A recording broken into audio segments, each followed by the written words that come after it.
This is why you should always keep your phone charged. A girl named Marissa came home from school at around 3 p.m. She walked in the door and told her mom that some random number kept calling her all day. Her mom told her the person may have the wrong number and just to ignore it. Marissa said okay and begins to do her homework. A couple hours later, she receives a phone call from the same number. Marissa answers it this time and says, "Hello?" The man then says, "We finally found you. Don't worry, bunny." Marissa begins to panic and tells her mom what just happened. Her mom's face goes blank and says, "What did the man just call you?" Marissa says, "He called me bunny." Her mom yells and says, "Grab your stuff, we need to leave." Marissa, confused, packs her things and gets into the red car. Her mom begins driving fast and turns on the radio. The radio says, "The baby named Marissa who was kidnapped in the hospital 10 years ago has been found and police are searching for a red car." Marissa looks at the woman and says, "Who are you?" The woman looks back and says, "You can call me mom." This just might be the craziest spring break story you've ever heard. Me and 14 of my friends decided to go to Cabo for spring break when we were in college. We rented an Airbnb and thought everything was going to be so much fun. But on the first night, there was already a couple of my friends that were too tired to go out, so we just decided to split up.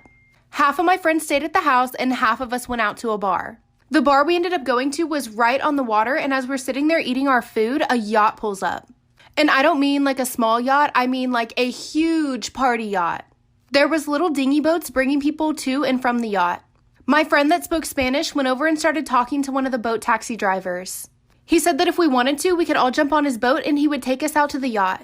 Since it was spring break, of course I couldn't pass up on this opportunity, so I started running towards his boat to jump on because he was screaming for us to hurry.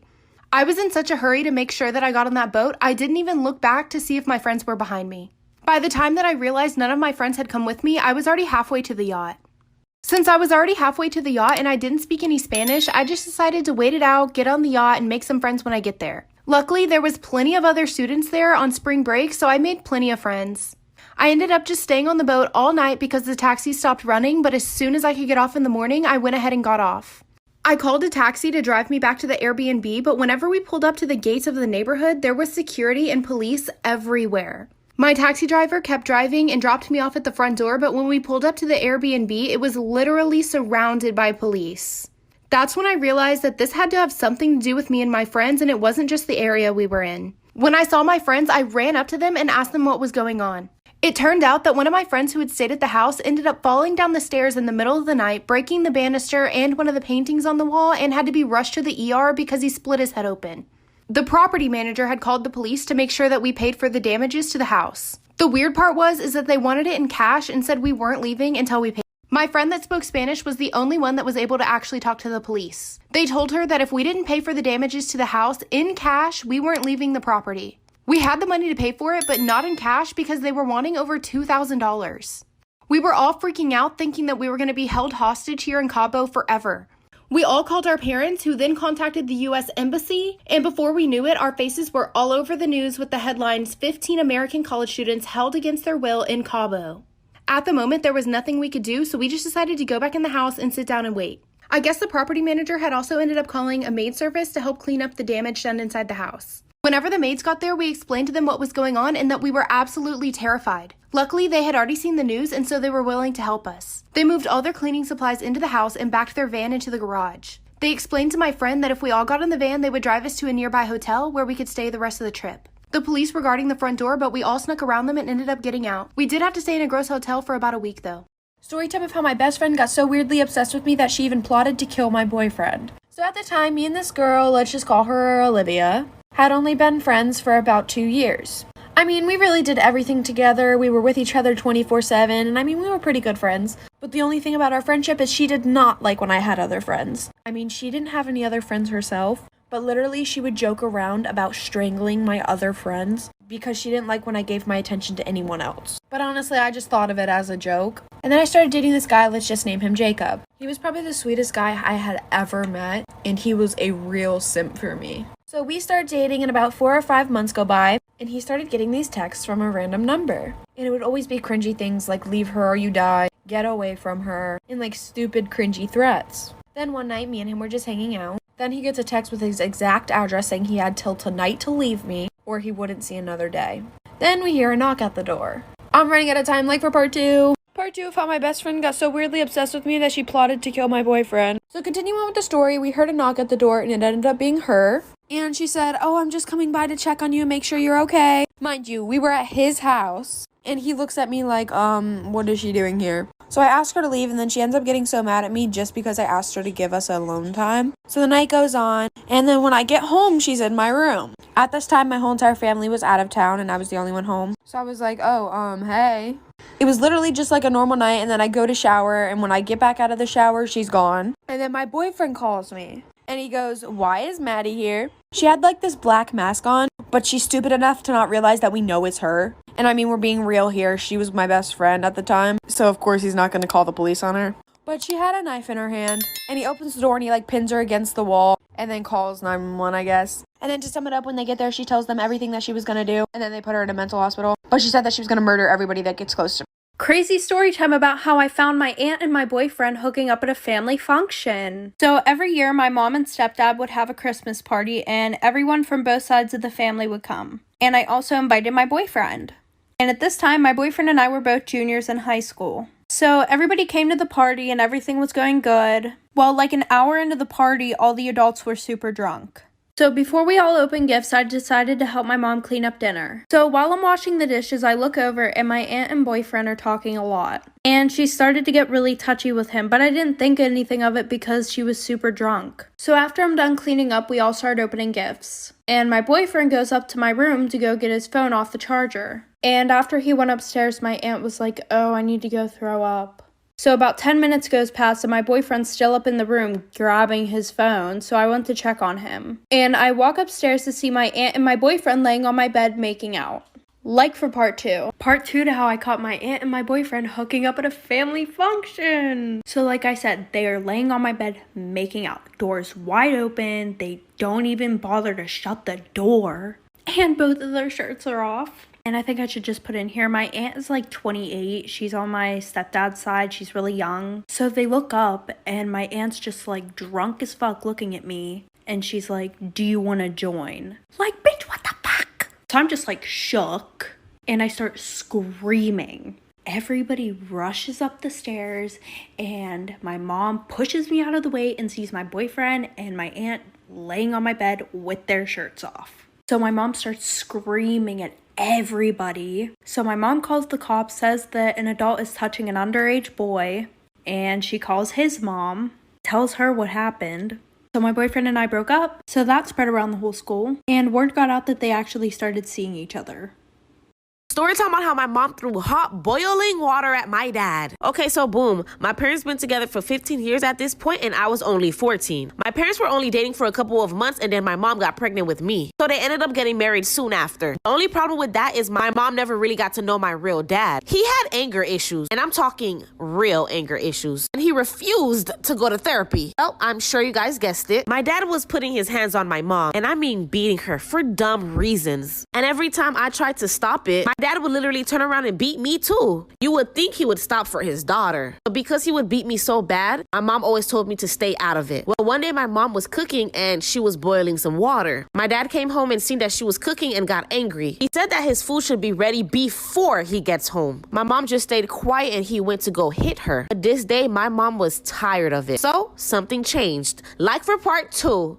Part 2 on how my mom threw hot boiling water at my dad. So like I said, once my dad got home, he was super angry. He told my mom that his food should have been ready already, even though my mom was literally cooking it. So he went to beat her. But my mom was sick of it. So as he went to hit her, my mom just took the boiling water and threw it at his face. My dad screamed, ran upstairs, and went into the bathroom. My mom took the keys, ran to the car, and we drove to her sister's house. My mom was hysterical. No one in our family knew what was going on in our household. So we had to explain everything to everyone. We called the cops on my dad, and now he's in jail. But I did ask my mom what changed this time. She said she couldn't stand there anymore, but not because of her, but because of me. She didn't want me to grow up thinking this was okay and that this how men treat their women. And she definitely didn't want him to lay one more finger on me ever again. So she had to build up the courage for herself and for me both. And I will always be super proud of my Story time. My best friend slashed my tires. But before I get into the story time, I just want to let you guys know that my website is now officially open and the link is right in bio. So as you all know, I used to take clients, and during this time I was blowing up on social media. So I had this celebrity reach out to me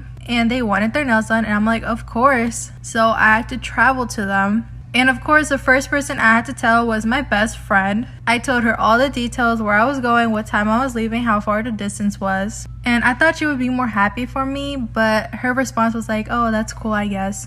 But I didn't really think much of it. So the morning of, I had to get up early to drive out there because it was a 2-hour drive. And then I noticed all my tires are slashed. And I checked the cameras and it was her. But that's okay because I got her dad to drive me. One time I was behind the register at Victoria's Secret. This customer walks in and immediately everybody spots her as a red flag.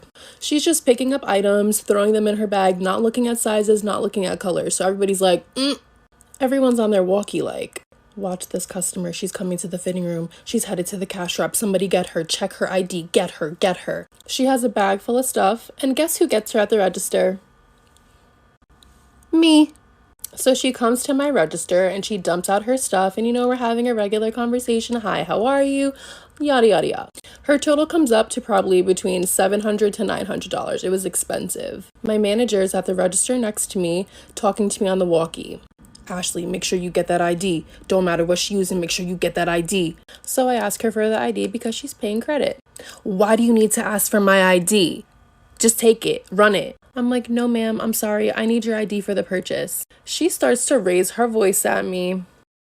So she's raising her voice at me. And I'm like, but I couldn't. I just couldn't, y'all. So I was like, I can raise my voice too. Do you want to play this game? Because I'll win, promise. And she's like, oh, well, what time do you get off work?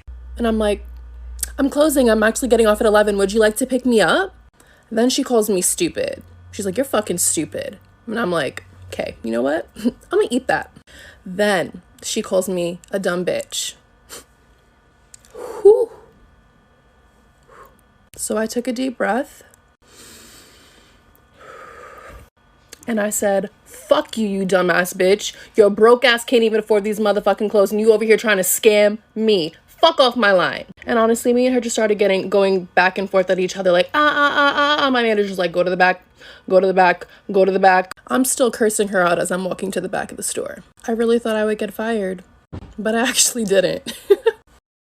Story time about how I found out my sugar daddy was stalking me. Disclaimer, this is not my story time. It was sent to me on Instagram. I signed up to a sugar daddy website last year. I lost my job because of COVID. Just started my own small business and things were not going well. I also helped my parents out with money because I didn't want them to be working during COVID. I signed up to a website and instantly I started getting messages. One man stood out because he was very active and owned several businesses. I told him I didn't want to meet up because I just wasn't going to do that, but also because of COVID. He agreed to have a phone conversation with me and then eventually he offered me $5,000 a month. This was more than enough to help me and my parents out. After that, I was basically his online companion. He would text me and I would text back. We went out to dinner a few times, but because of COVID, we kept our distance. It was truly the perfect scenario for me. Then I noticed that he started to get really clingy. If I didn't text him back right away, he would get upset. One day I got another message from the sugar daddy website. Another man was asking me to go out to dinner twice a week, and he wanted to pay me $1,000 for this. So I said, of course. When I told sugar daddy number 1 that I'd be busy 2 days out of the week, he got really mad and asked me where I lived. I told him I couldn't tell him. Part 2 is up. That's when my sugar daddy asked me where I lived. I was not about to tell him where I lived. Disclaimer, this is not my story time. It was sent to me on Instagram. I told him I couldn't tell him, and he got really upset and offered me $2,000 more,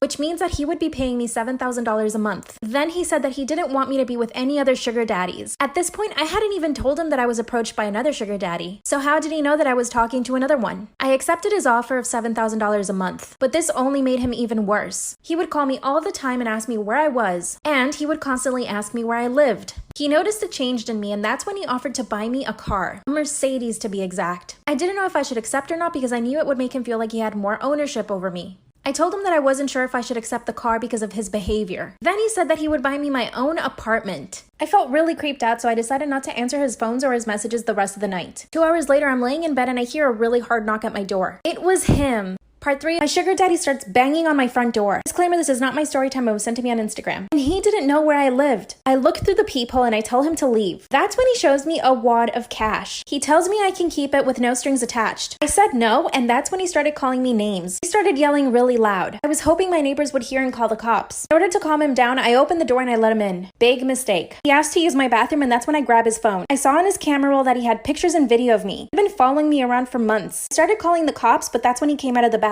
Asked if he could stay over and I said yes. I was so scared. We're supposed to have dinner tonight. The cops said they can't help because he hasn't hurt.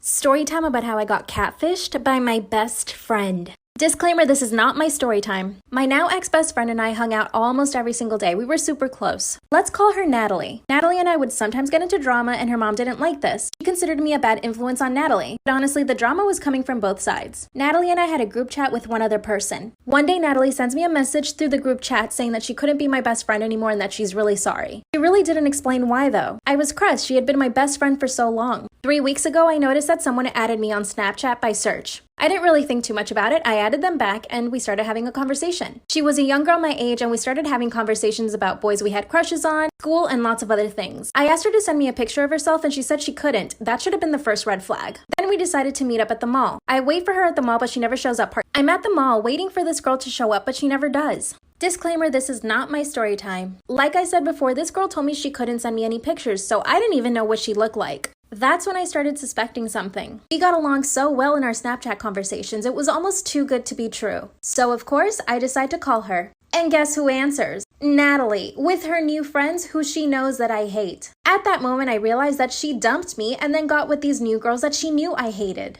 Of course, I was furious. I wanted to say something, but before I could, Natalie hung up the phone. And of course she did. She knew I was going to go off on her. Well, I start calling Natalie's phone several times, and she doesn't answer. Then I see that she unadded me off Snapchat and blocked me. So now I have no way of getting in contact with her. I spent weeks talking to this girl only to find out it was my ex-best friend catfishing me. So of course, I drive all the way to Natalie's house and her mom answers. Part 3 is up. So I show up to my ex-best friend's house who's been catfishing me for weeks. Disclaimer, this is not my story time. Her mom was not happy to see me. Like I mentioned before, Natalie's mom thought I was a bad influence on her because we always got into drama. I proceed to tell Natalie's mom everything in detail. Her mom was shocked. She couldn't believe that her little daughter would be capable of such a thing. She was so mad, and it was so satisfying to me. I leave Natalie's house and I go home. The next day, I see that all of Natalie's new friends are posting on their social media saying that Natalie's phone got taken away for a few months, and that whoever did it, F you. I know they know it's me. It turns out Natalie's mom took her phone away for a whole month and deleted all of her social media. She totally deserves it. Natalie and her new friends are in a different school. And here's the kicker, I'm gonna be going to the same school. Now I'm just hoping they don't try to do something to me.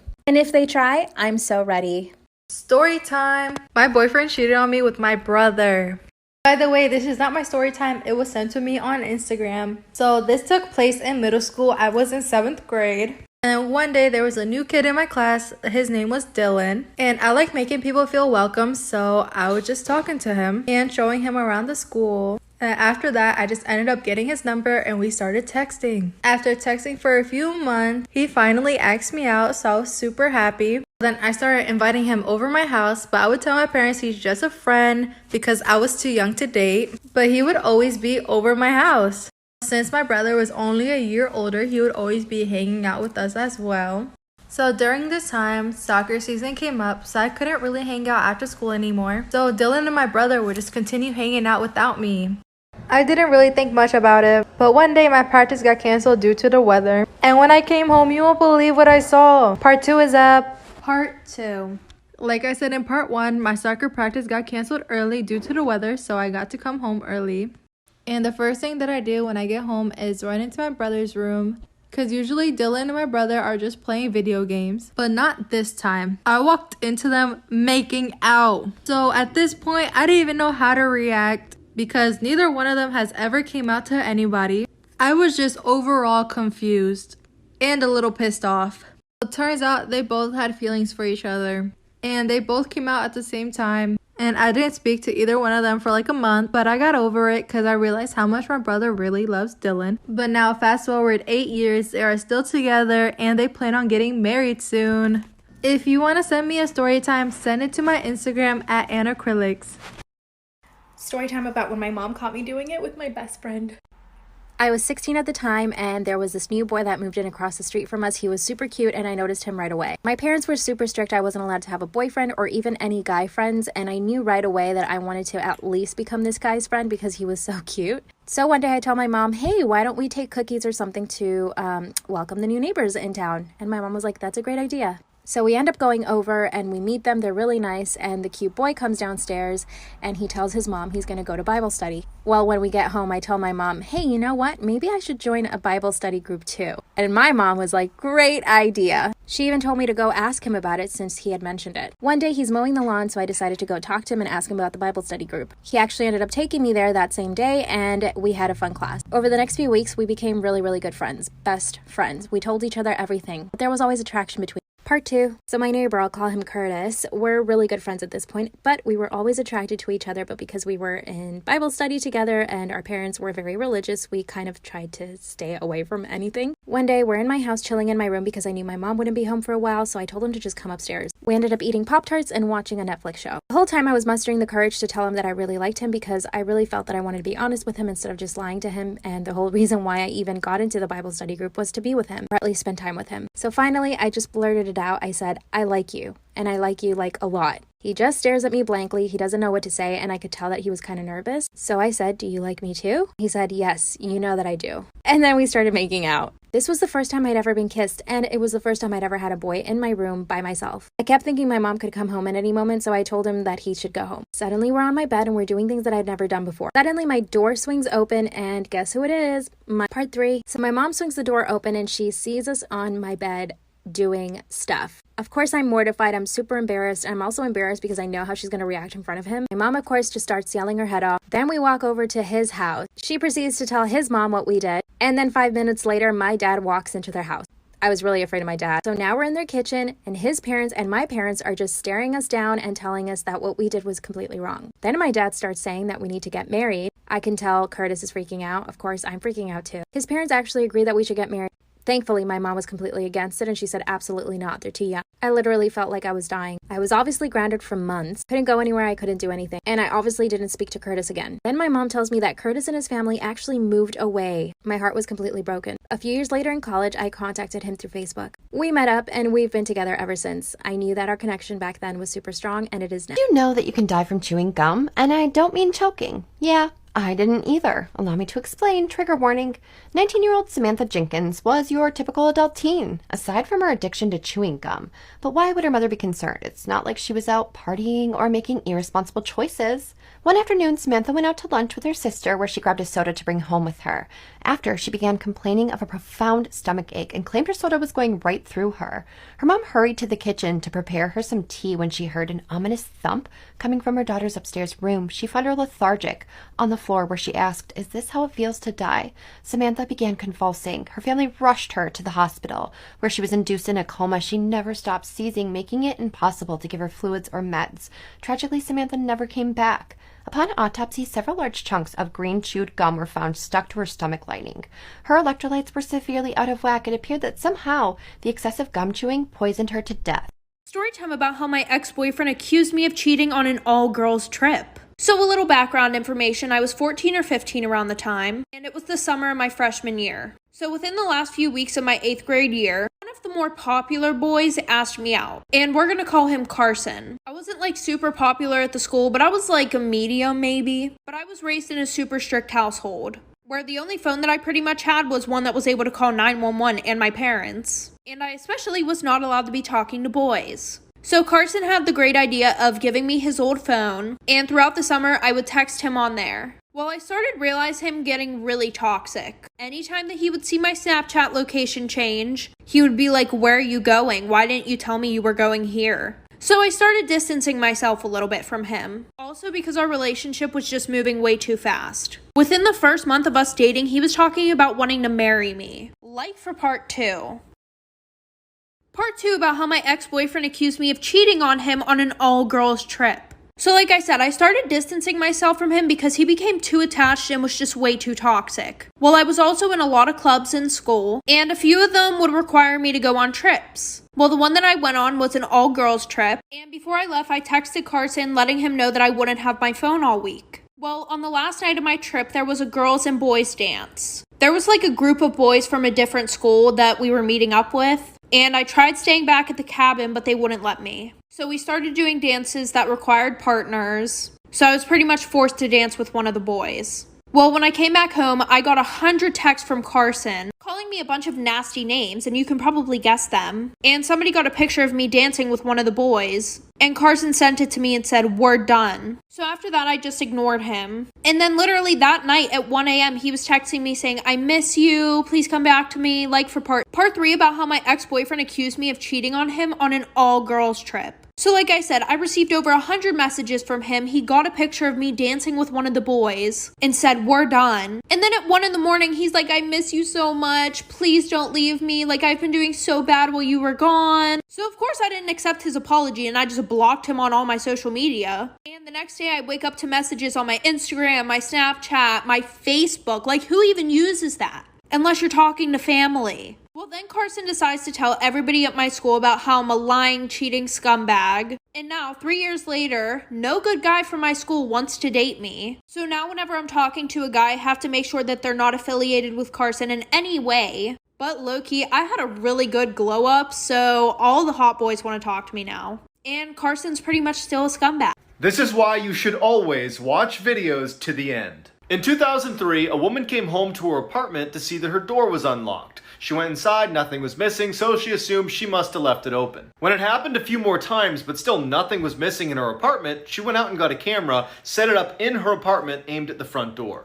The next day, her door was unlocked, so she reviewed the footage. She watches in horror as late in the night, her front door opens and in walks this tall, creepy man who looks around and then walks towards her bedroom off camera. She immediately sprints out of her apartment and calls the police, who show up and tell her to go back in her apartment and just try to stay calm, and that they would put an officer right outside her door so she's safe. As she's sitting on the bed, totally traumatized, she realizes something. She only saw him enter her apartment on that video. She doesn't know if he actually left. As she's sitting there, she feels breathing on her ankles. She runs out, the cop comes in, and he finds the tall, creepy man under the bed holding a knife and a camera. Always lock your front doors. A kid living with both of his parents decided to watch a movie for their family weekly movie night. He then gets up to use the restroom. As he is in the restroom, he sees all of the power in the house cuts off, and then he hears 2 loud thumps. He locks the bathroom door and hears heavy objects being dragged across the hallway. The kid, freaking out, runs out of the bathroom and runs into the restroom. Once he is inside the room, he locks the door. As he locks the door, he jumps in bed and acts like he's asleep and hopes that this person who is in the house will ignore a child sleeping. He closes his eyes and hears the door creak at the same time. He squints his eyes and sees a man with no eyes dragging the bodies of both of his parents. The man dragging his parents sits his mom's dead body in a chair facing him, and then sets the dad's body on the floor facing up. It was almost like whoever was in the house who killed them wanted him to see it. He then sees the man writing something on the wall and then climbs under his bed. He laid there for hours knowing that if he moved a muscle, he would end up just like his parents. He finally built up enough courage to read the wall, and the writing on the wall said, "I know you're awake."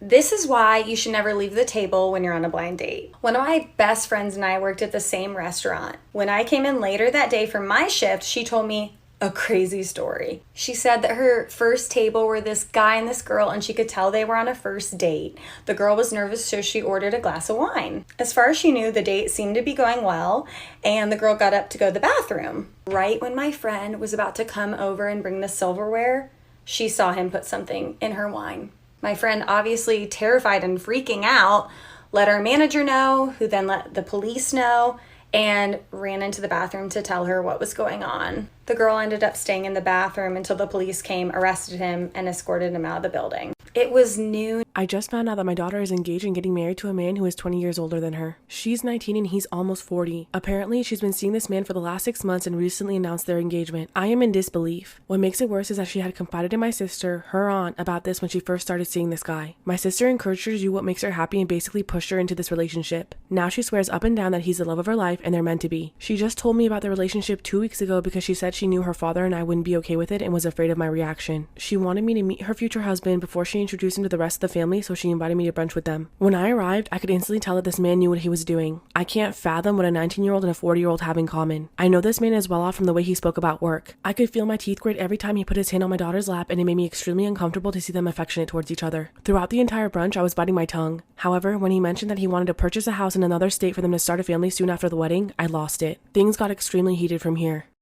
Part 2. My daughter is engaged to a man 20 years older than her. My daughter is 19 and engaged to a 40-year-old who she's been dating for 6 months. At brunch, he mentioned that he was going to move them to another state and start a family soon after the wedding. This was my breaking point. This man already has been married 3 times and has a few children from those marriages. He's also closer to my age than her age, and his children are closer to her age. My daughter could tell that I was about to burst because she quickly tried to change the subject. However, I slammed my hand on the table and expressed how inappropriate this relationship is. I called this man out for basically grooming my daughter. My daughter quickly came to his defense, saying that age is just a number and that she's a consenting adult. I told her that I would never approve of this and left. My husband and I are furious about the situation and have tried telling our daughter that this is wrong. However, every time we try to talk to her about this, she blows up on us. She's made it clear that we can't talk her out of it and I'm at a loss. Now she's invited the rest of the family to dinner to meet her future husband. Everyone has been messaging me about it nonstop. Some are shocked about the age difference and others, like my sister, are telling me that I should stop trying to stand in the way of love. I want to shake my daughter into reality, but I feel that every time I mention my disapproval, it pushes her further towards him. Am I wrong and should I just accept it? Story time! Okay, so this one night around 1 in the morning, I went to go take a shower. After I take my shower, I get out and I usually always bring my phone with me and I see that my brother messages me. He messaged me saying, "Hey, are you okay? I hear someone crying. Why are you crying?" And in my head, I'm like, well, I wasn't crying, so who's crying? I get out the shower and I go to his room and his door is wide open. I go and I ask him what happened and he said, "I had my door open and all of a sudden I just hear a woman start crying. I thought it was you because you're the only one that's awake. It sounded really bad, that's why I messaged you." So I told him, no, that wasn't crying at all. I was like, maybe you're just hearing things. I then asked him why he had his door open because obviously everyone's asleep and it's really dark in the hallway, so something creepy is bound to happen. After that, we just got over it and we went to bed. About 2 days later, it's the same scenario. I go to take a shower at 1 or 2 in the morning and everyone's asleep. After my shower, that's when I step out in the hallway, but for some reason I didn't turn on the lights this time. All of a sudden, I start hearing a woman crying. But then I hear my brother talking to someone on the phone, so I was like, oh, maybe it's one of his friends. I get closer to his door and the cry gets louder. That's when I realized that it's probably coming from the closet right next to his door. I opened his door right away, hoping that whoever he was talking to was crying, but it wasn't. I told him what happened and we still haven't found out what it was to this day. Story time! Okay, so a few years ago, my tia lost her son to cancer when he was only 6 years old. Now, fast forward a couple of years, my tia tells everyone that she wants to throw herself a birthday party because she hasn't had fun since her son passed. Fast forward a few days later and it's her birthday and we all get to the party and we're having a lot of fun. But then me and my cousins were being chismosas and we began to explore the ranch. So we ended up walking into a field where they grow all the crops. As we're walking, we see this little kid running through the water. And obviously we were like, what the hell is that? So then we walked closer to the little kid, but then he started running, so we all panicked and we ran back to the party. We told everyone, but they didn't believe us and they said that it was probably just a worker. Fast forward 3 to 4 hours later, we're still at the party having fun, but then my tia gets a call. And the person on the phone told her that her son wants to let her know that he is here to celebrate her birthday. And that he's happy so she doesn't have to look for him anymore or be sad anymore. Till this day, me and my cousins still don't know if that was her son that we saw playing in the water, but we still feel really bad for running away from him. Story time! The time I did an influencer's nails. So as you all know, I used to take clients back in the day. This happened about a year ago. They DM'd me on Instagram saying they found me on TikTok and would love to get their nails done. And of course I accepted because I was such a huge fan of them. Then she sent me the nail design that she wanted done. And this set had literally bling design on all fingers. It was a lot. And then said she's free the next day and I said, okay, great. I was so nervous and excited, so I practiced the set so many times and I literally didn't sleep. So the day comes and she would literally refuse to say anything to me, like her manager would talk for her, which was pretty odd, but I'm here to do her nails and the nails came out just the way she wanted, and then she refused to pay me and said she'll pay me through promotion and never promoted me. Okay, so story time. So basically one time in 5th grade, my dad took me to get breakfast from Dunkin' Donuts. We went there before school like always, and as we were there, this strange man outside was staring at me and like making faces. Super creepy. We didn't know him or anything, so we walked inside and I was kind of freaked out. I told my dad that I was creeped out by him and he told me that nothing bad was gonna happen.